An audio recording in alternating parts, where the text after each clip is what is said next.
This is another episode of Dope Dads Podcast where we are helping men to optimize themselves as individuals, fathers, and leaders. I got my guy, G. What's up, what up? What's happening, man? So, G is a producer extraordinaire. He's a cinematographer. He is a father. He is a husband. He is a king. G, let's tell the folks a little more about some of the things that you do. What you working on? Yeah, give. I don't want to steal your thunder. I know you have a more elaborate intro, but I just wanted to kind of give the people a little insight. So, Well, I'm in the film. I run my own production company here in Atlanta. I'm a father of a 2-year-old, soon to be 3. Next month actually, and I'm married.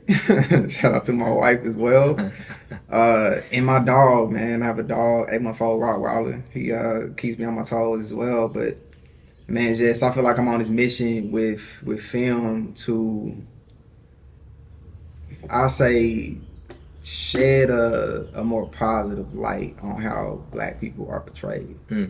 So I feel like that's my purpose and mission with what I do. Like in society, we aren't portrayed in the best light, what I'm saying, by the powers that be. But I feel like with my God-given gift, man, I want to be sure to highlight Black people other than, the entertainers or the athletes, you know what I'm saying?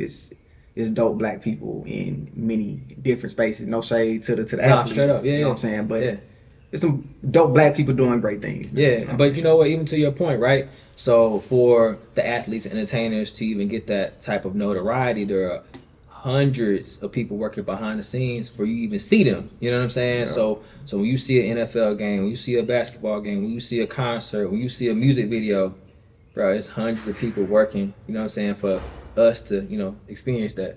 So, yeah. G's on a mission to use his talents and gifts to portray people of color in a different light. And we were talking about how there are a lot of people that are working behind the scenes before we even see the people that are in front on the scene, So can you tell us like how you even got started, man? Because I mean, for those who don't know, man, his work is art, and I'm curious to know like how you start or what intrigued you. Man, I actually have a big background in music. Okay. My first job ever, first check I ever got, I was buying music equipment, and I was actually producing music. Okay. Went to college, got my bachelor's degree. Shout out to Atlanta in pursuit of a career in music production. Okay. Picked up a camera to really kind of give myself that, I say that upper edge, you know what I'm saying, as far as like professionally documenting myself. I had a couple of bad experiences with hiring photographers and whatnot, so I was like, look, I'm just cop a camera and I'm gonna do it myself. And I just started getting a bunch of opportunities, man. Started getting flown out to different cities, like flights paid for, hotels paid for. I started doing award shows, all this. I mean, it was a ton of different opportunities. And I was like, maybe maybe this is what I need to be doing. Maybe this is so bad after all. Right. And that's what happened, man. So I first picked up my camera in 2015, so now it's been 7 years now, man. 7 years. Okay. Yep. So let's rewind 7 years before 7 years, right? Like tell us about your upbringing. I know you're not from Atlanta, right? So I'm from Memphis. Okay. Yep. Memphis 10. Right. Okay. Yep. Who are some of your favorite artists out of Memphis? Man, you got a 3-6. Hey, 666. Okay. 3-6. Grew up on them a lot. Even Gotti and man, Dolph. I kid you not. In high school, Dolph was slanging CDs out his trunk, bro. Wow. I remember he was coming back and forth from Atlanta. And you got to see that? I got to see it, bro. I remember even when I first moved down here in like 2013, he was still like, he wasn't as big as he was before he passed, but like even in passing, like going back home to visit my parents, man, I see him in his Porsche 911, bro. You know what I'm saying? So it's incredible seeing like a lot of these guys come up in the city and just witnessing, even Gotti, even seeing him like come up from nothing and seeing where he at now, like it's dope, bro. It's dope. Yeah. Well, you feel like that inspires you as a I would say entrepreneur as well. Yeah, like because you say you were into music prior to, you know oh what I yeah, mean? So it's like seeing that. Oh yeah, you know, yeah. I think I always say with anything, representation matters. Mm. And when you see like black men doing something that your teacher's not telling you that you can do, you know what I'm saying? Teachers ain't talking about you able to start a business or like follow your dreams. Always go to college, get a job. You know what I'm saying? It's kind of being in the city and seeing them like blow up, even Kid Shine. Yeah. Like it's a bunch of dope people that came out the M that I got to see just blow up, like from nothing to something. Yeah.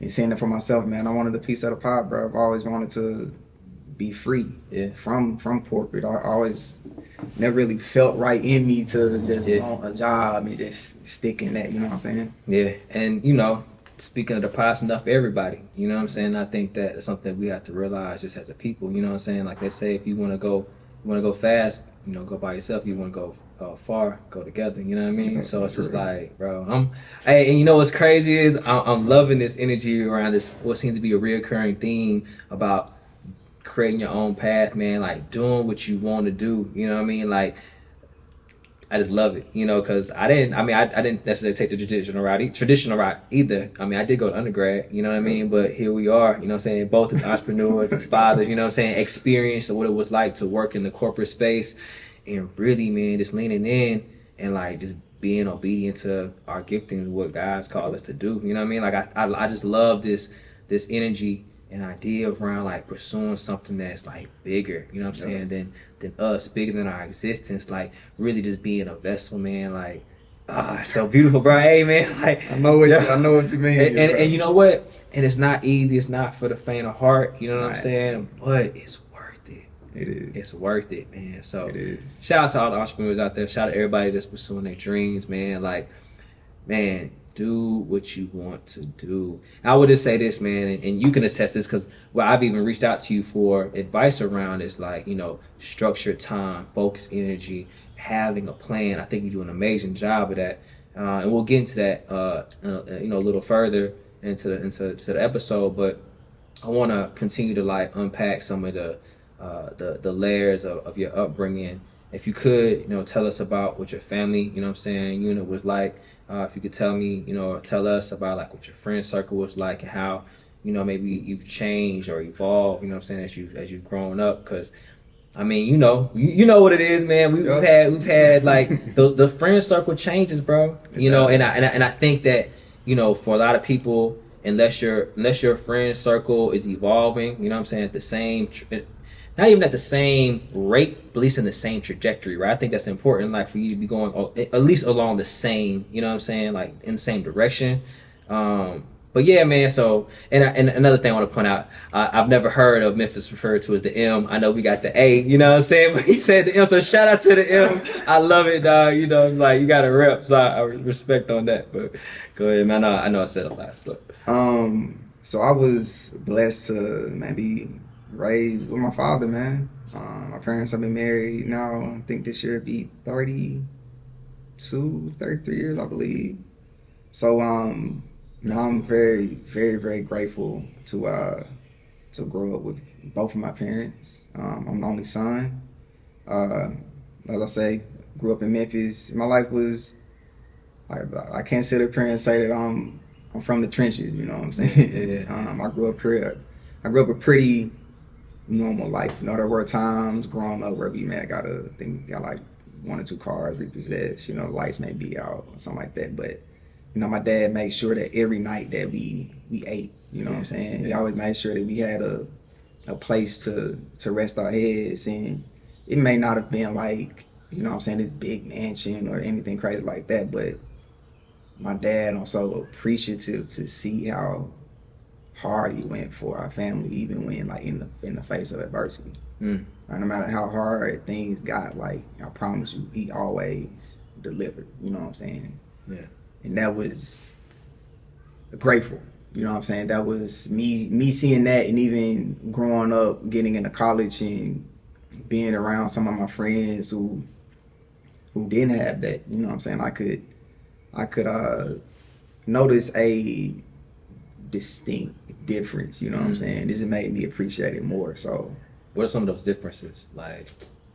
Man, I feel like growing up, which we had this debate all the time, man, where should there be, can a mother raise a son, can a father raise a daughter, all this good stuff. But I feel that me experiencing that and me being a father of my own now, I see the benefit of having both.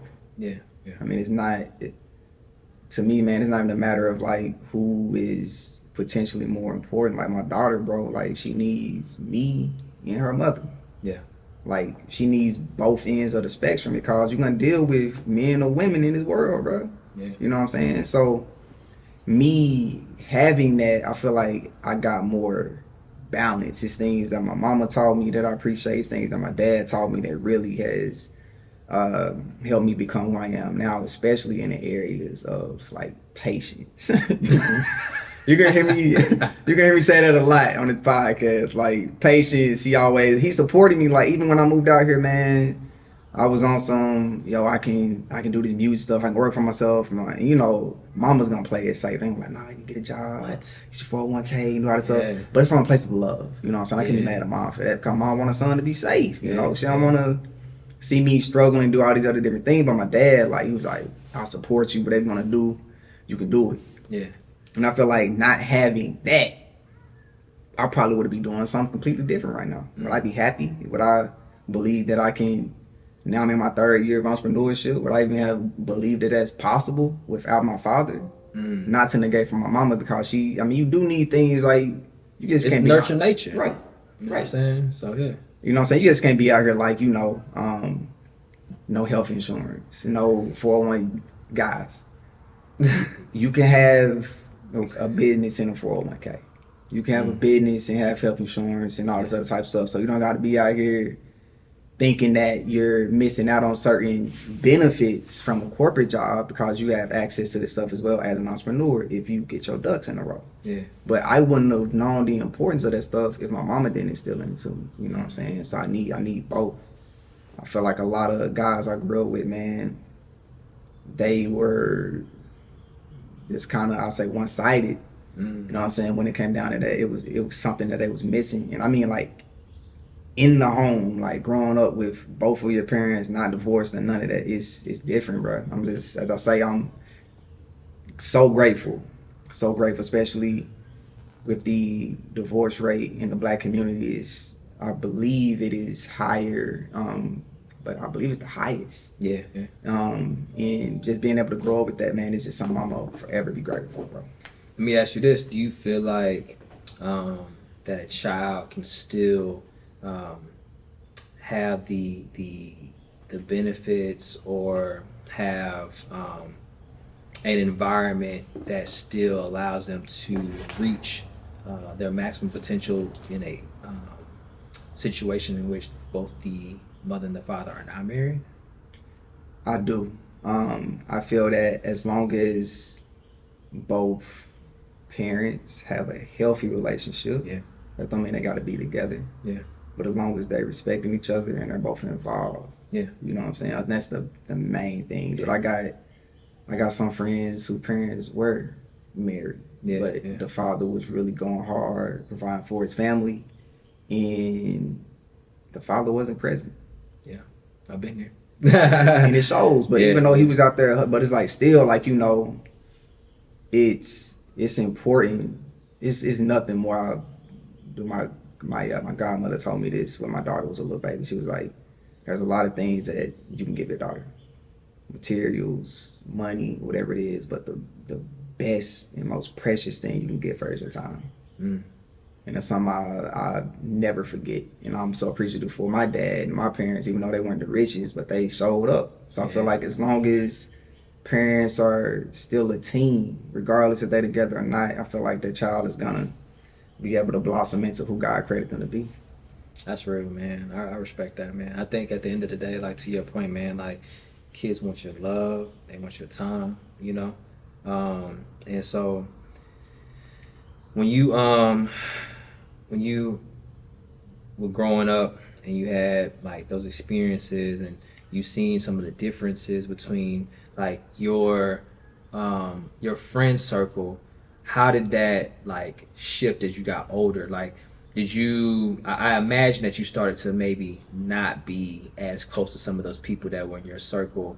And who did you find yourself hanging around with more as you got older? Like what was that experience like? And what, so for a good example, right? Like, let's say like I grew up, you know what I'm saying, both of my parents were in the military. You know, I was fortunate to grow up on, you know, military bases, etc. But, you know, there was a time which I lived, you know, in public housing with my grandmother, right? And so like that friend circle, you know what I'm saying, was very different from when I moved to, you know, Illinois. You know, I was in a private Catholic school, you know what I'm saying, driving through Michael Jordan neighborhood and Mr. T and etc. Right? But it's just like, but with that being said, there, without the proper like seeds being planted, right? Like there still an opportunity for you to gravitate towards a different type of, you know what I'm saying, individual that may not be, you know, as best suited for your optimal, you know what I'm saying, growth. Does that make sense? You know what I mean? You could change, like, if you don't change, you can change the environment. If you don't change the mindset, then, you know what I mean, like, you just, so anyway, I just kind of want to give you some context where I was kind of going with that. So yeah. Well, I'll tell you this, like I say as I was pursuing my career in music, Yeah. I began to become a risk taker. Okay. So I began, not like nothing crazy, but I began to believe in the opposite of what people were directing me to do. Like teachers talking about go to school. To be honest, I didn't want to go to college. To be honest, like if it was up to me, I would have not went and just moved out to Atlanta. Yeah. But I'm grateful that I got my degree and everything like that. But I was around people who had limits on themselves. Yeah. And I was just chunked it up to just the experiences they had as children leading up until that point. Yeah. But as I began, I knew I had to leave Memphis. You know, when I began talking about it, didn't nobody believe me, bro. I was like, man, I'm about to move.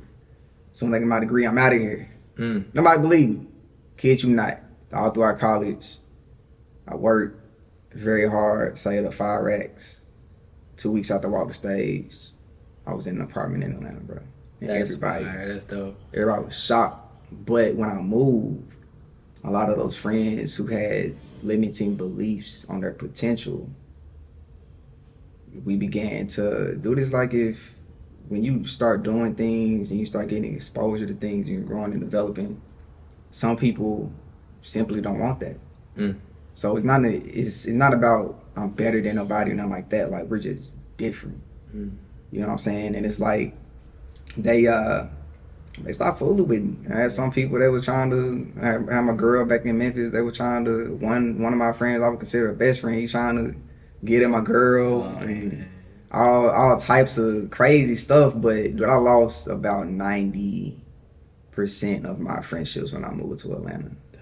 And it was just something, you know, that I'm like, yo, like God ain't gonna take nothing away from you and replace it with something less than, you know what I'm saying? So you always gonna get something better. So I was just really optimistic and love my friends. Now all my friends now we on the same page like yourself. You know what I'm saying? There's nothing limiting in your mind that you feel that you can't achieve.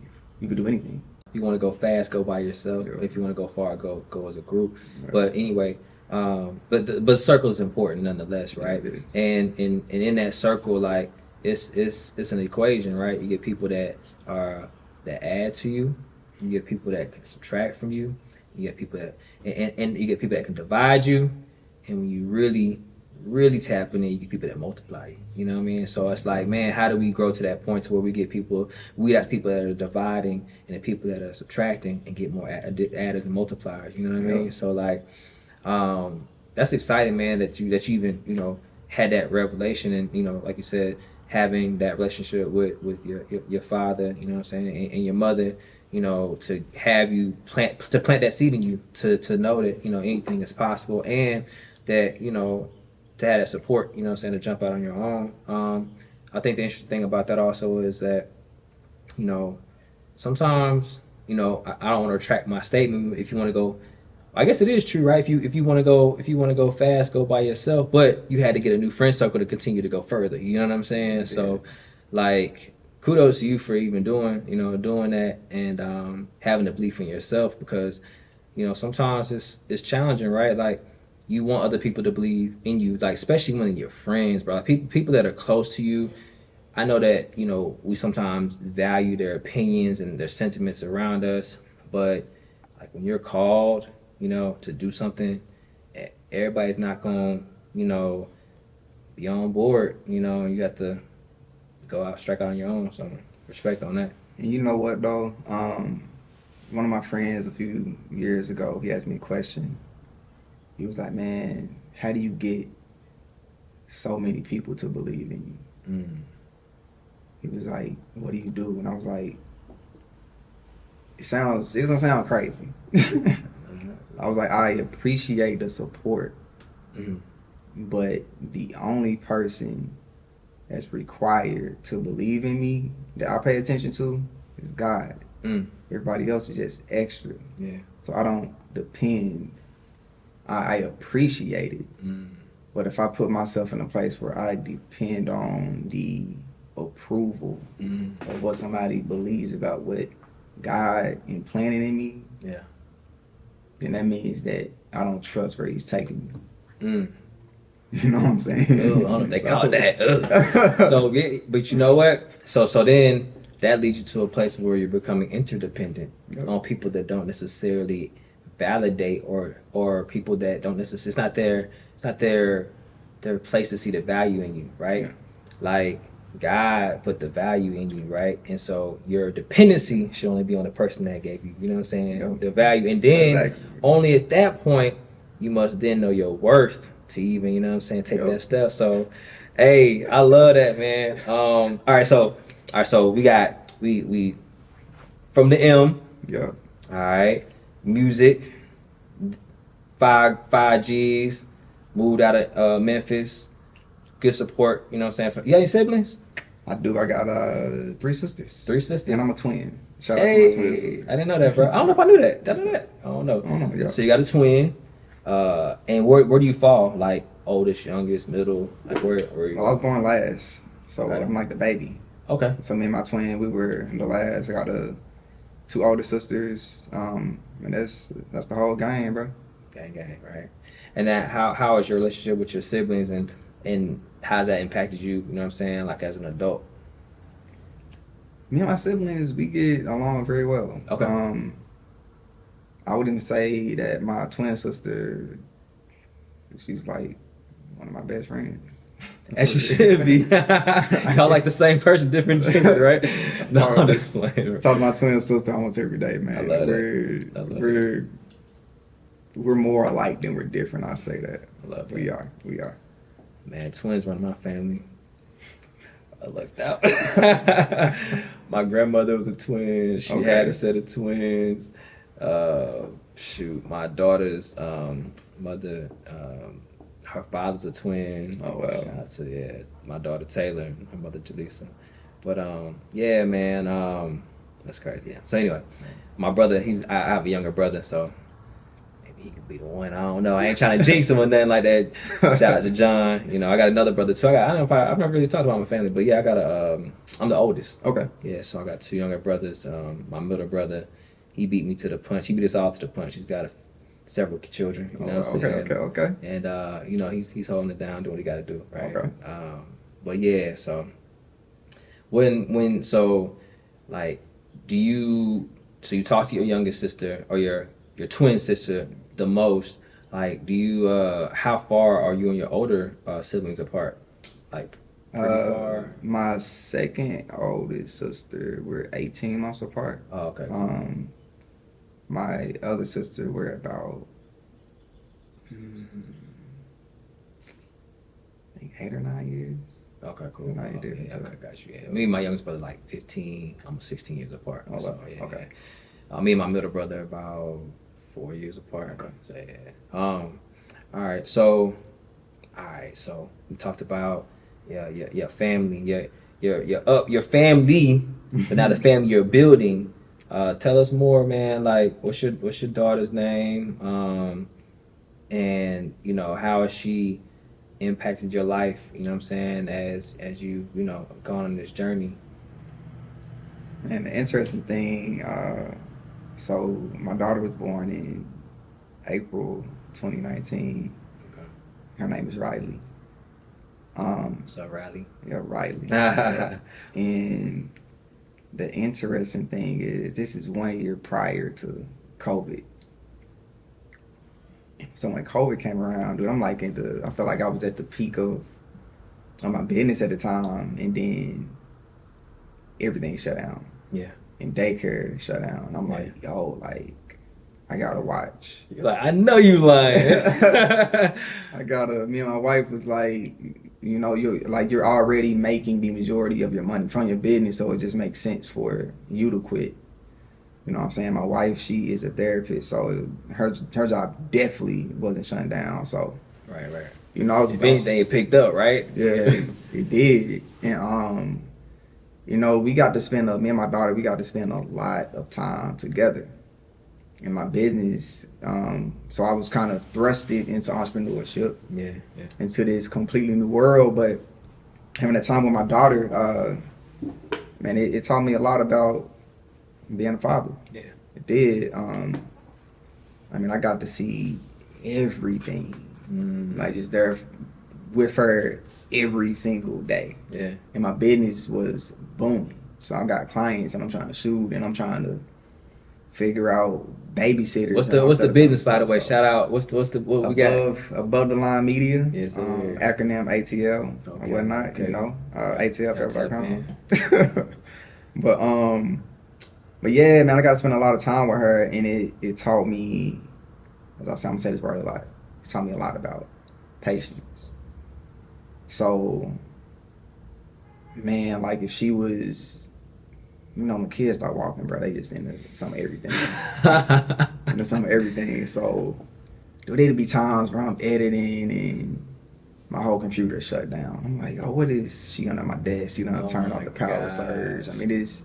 She fooling with stuff, but it taught me patience and grace. Because your kids, I feel like how we treat our children should be the standard of how we treat anybody. Say it again, bro. So I feel like how we treat our children is how we should treat anybody. It's like whatever my daughter does, and she's done. Dude, just recently she broke my monitor. What? She broke my monitor that I use to film with. She picked up and dropped it. And I'm like, I'm not the type of person where I'm like, yo, yelling and screaming and pointing and pulling out the belt and all this stuff. Like, I'm not on that, So it's like, I can be patient with my daughter. I can compose myself with my daughter. Even though she did something wrong that I gotta pay for. She shattered my iPad screen. January 1st, 2022. You know the date. She shattered I love it. The iPad screen. I had to pay like $200 something to get that fixed, but it's still, you forgive them. Yeah. And you love them regardless. Yeah. And I feel like for me, that's patience will take you anywhere in this world, man. Even if you're in a journey and you're struggling, you're having a hard time, whatever it is, when you're patient, you're able to compose your emotions, right? You're not making emotional decisions that can stray you away from the ultimate goal that you're trying to achieve. Yeah. So when I'm patient with my daughter, it helps me be patient with my wife. It helps me be patient with my clients and my friends. You know what I'm saying? So I'm not the type of person, I'm not saying I'm 100% with this, I'm not perfect, but I say the majority of the time, I'm not a yeller. Same when I'm talking now, I'm not raising my voice. I'm not cursing people out. I had people literally call me out my name before. People who I felt were friends. Yeah. And I respond in a way, song, tone, and manner that I'm speaking now, because when things, I feel like more so how a man like respects his family is how we gonna respect everybody else in the world. So I want somebody to spend money with me. You want to do business with me, but I'm yelling at my daughter.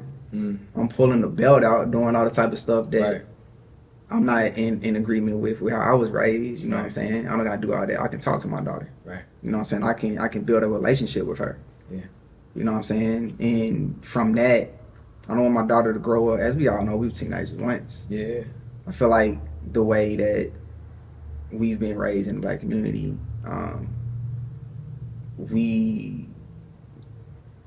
I would say relationship with our parents is something that wasn't natural due to the whoopings and the fear instilling in you. And they want you to be afraid of them. Like, you're not gonna do this. And it's like, man, when I'm afraid, I'm gonna hide things from you. And I don't want my daughter, especially where we living in now, I want her to be able to come to me with anything. But just starting at the young, tender age where I was with her every day. And my daughter, she's a great listener. I was like, yo, like, you don't shut down daddy computer. you don't take mascara and paint the walls with it. You know what I'm saying? Like, but she's able to trust me, and that's what it's all about, bro. It's so much I want to unpack in that excerpt, right? So a couple things. So patience. That's that theme that you carry, right? To me, seems like, you know, it goes into the saying, how you do anything is how you do everything, right? And then, you know, another thing you said that's around patience, and you know how children are just that, right? And we are their fathers, right? We also have a heavenly father or a spiritual father, you know, right? And what does he have with us? Patience, right? You can't even name the number of times that you've gone astray, right? That you've broken his heart, right? That you've been disobedient, right? And he has patience, and you also say grace, bro. So it's just like, if we are children of God and we are Christ-like, then what should we be emulating? Our Father, right? So, bro, like, that joint just hit me so crazy, because I mean, even in our journey, like present day, right? We were just talking earlier about how sometimes, like, you know, it takes us time to get there, but we get there, right? And what I mean by that is, like, you stepping out, you know, to be an entrepreneur, right? So let's say, like, God was like, yo, anytime you're ready, I'm ready for you to step out there. I got you, right? And you could have that in year 1, but you waited to year 6. You know what I'm saying? But you know what's so beautiful about that? It's just like, he still loved us the same, and he also still afforded for the opportunity to be manifested. You know what I'm saying? So it's just like, we have to create space for our children, you know what I'm saying, to be just that, right? Because I think, you know, like you said, in the black community, but, you know, in households, sometimes we force our children to grow up, you know what I'm saying, way too quickly. Yeah. And it's like, we put these unrealistic expectations on them, you know, as 2-year-olds to like 12-year-olds, you know? And it's just like, man, when they don't meet that expectation, right? We're so hard on them, right? And that's just a traumatic experience for them at such a young age, and we ruin them. We ruin their ability to be children, to be, you know, creative, to be explorative, to be, you know, curious, because every time they do something that quote unquote isn't in alignment with what we have for them in that moment, we shut them down, bro. Like, and we stunt the growth of our children before they even get the opportunity to grow, you know? So, bro, that joint's crazy. I'm just excited. I was gonna say something too, like, when you see it in kids, when you see kids, man, they're like absolutely fearless. Yeah. And my daughter would climb up on the back of the couch and would literally jump from one couch to the other, and I'm like, yo, like, what are you doing? Right? Yeah. But it's no fear. Yeah. Even at the park, like, it's like these little rock climbing things that most adults would be afraid to climb. She just climb up like it's nothing, and she's no fear. So I'm like, when you see a child like that and they grow up and they're afraid of swimming and all these other things, and it's like, what happened? You know? Yeah. I feel like a lot of stuff, as you said, it's instilled from the parents. And a lot of parents, they kill the imagination, or a better word, the faith of their child. Even if something is simple, my daughter loves when it rains. Why? Because she likes jumping in puddles. One day recently, we was coming home from daycare and she saw a puddle. What'd you let her do? I let her jump in it. That's what's up. I'm like, I'm not gonna trip about, no, it's clothes already. You done ate at daycare, you already got stains on clothes. You got on rain boots. Why not? And I'm jumping in the puddle with her. You know what I'm saying? That's beautiful, bro. So I'm like, that's so important that we, as you said, don't don't rob them of that, because fear is the one thing that it robs us. It robs us of our full potential that God, you know what I'm saying, wants us to reach. Yeah. I think also sometimes we have the I don't want to call it the ability, but like sometimes we impose our lack of faith on our children, right? So it's just like because we're not faithful enough, we don't believe that they're capable of doing something. So we, shut down whatever their dreams, aspirations may be. And I think sometimes also that comes out of fear, right? Because maybe their, root cause is like they tried something that didn't work for them. And so to protect you from the hurt that they experienced or the failure they think that you may experience, they push you, away from doing certain things, to your point, whether it be swimming or climbing a rock wall. Yeah, me, you know what? In my older age and my knees and my joints, I'm probably not gonna climb that rock wall, but she gonna heal up, I'm not saying anything's gonna happen, Right. but like her experiences are different, like let her have her own experience with it and make her own decisions. So I think that's beautiful, man. I want to ask you if there's anything that you can share with your daughter in this moment that you want, and so when she watches this episode 5 years from now, 10 years from now, like what do you want her to remember? Like what is something that you want her to lament on as she just goes through this journey of what we call life? I would tell my daughter this. Like Riley, Daddy loves you, and I want you to always stay fearless. Don't lose your faith, and you will always be able to look at me as an example of what I'm preaching. So when I tell you about when the world shut down and everybody is losing homes and jobs and income, and I've never been an entrepreneur in my life full time, and I had to squeeze every mustard seed of faith or whatnot in me to believe that I'm gonna be the anomaly in this. And have nothing. I had no 401k to cash out on. I had none of that. And I'm talking about that. I ain't have no big massive savings. My parents ain't rich, but I'm here. I want my daughter to know that there's no limits on what you can do. Absolutely none. And remember that. You'll impact the world in a way that it needs to be impacted, because I'm raising somebody who the world needs, and that makes me feel happy. I love that, man. I'm proud. I love that, bro. That's dope. Man, dog, I can close it out right there, dog. Like my spirit's filled, bro. Like I'm inspired, man. So, man, G, thank you for your time, man. Like this is dope. I'm so glad like this is just a full circle, opportunity, because we've known each other both before. We were fathers, and to see you continue to like reach new heights, bro. Like it's dope, man. Likewise, bro. I've been kind of preaching, bro. Like brag on your brothers, man. So like, proud of you. I'm proud of you. For sure. I'm proud of you, man. Oh my God. Hey, so it's been another amazing episode of the Dope Dads Podcast. My guy G, and y'all tune in next time. Make sure y'all subscribe to the channel. Make sure you check us out on Anchor. Make sure you check us out on YouTube. This is not a moment; it's a movement. We out.